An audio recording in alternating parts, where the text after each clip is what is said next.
Donald ট্রাম্পের ঘুমোচ্ছন্ন অবস্থার বাইরে জগতের ইতিহাসের সর্ববৃহৎ এক আন্দোলনের সূচনা হয়েছে, যার আনুষ্ঠানিক নাম নো কিংস।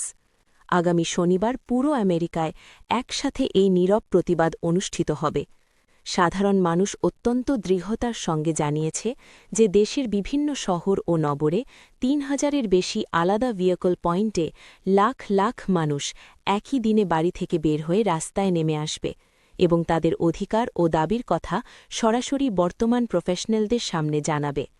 হঠাৎ করে এই দেশের ইতিহাসে এত বড় একটি আন্দোলনের প্রচেষ্টা কেন শুরু হল তা নিয়ে সাধারণ মানুষের মধ্যে ব্যাপক আলোচনা চলছে। মূলত ট্রাম্পের বেশ কয়েকটি বিতর্কিত নীতি ও পদক্ষেপের কারণে সমাজের বিভিন্ন স্তরের মানুষের মধ্যে এই খবরের জন্ম হয়েছে। এই প্রতিবাদের মূল উদ্দেশ্য হল বর্তমান শাসক ও প্রশাসনের বিভিন্ন নীতির বিরুদ্ধে মানুষের ভিন্ন মতকে প্রকাশ করা এবং নতুন করে আমেরিকান জীবনের পথ নির্ধারণ করা। আন্দোলনের সময়ে মানুষ তাদের আইনগত ও সামাজিক দাবি জানাবে এবং প্রচলিত ব্যবস্থার প্রতি তাদের অসন্তোষ প্রকাশ করবে। তবে এই আন্দোলনের একদিকও হল আমেরিকার ছোট রাজ্যগুলোর মধ্যে সক্রিয় অংশগ্রহণ। উদাহরণস্বরূপ, ভারমন্টের ছোট রাজ্য জিউটা রাষ্ট্রে মোট জনসংখ্যা মাত্র ৬,৪৬,০০০। এত কম জনসংখ্যার রাজ্যেও ৪৪টির বেশি আলাদা কর্মসূচি পরিষ্কারভাবে পরিকল্পনা করা হয়েছে।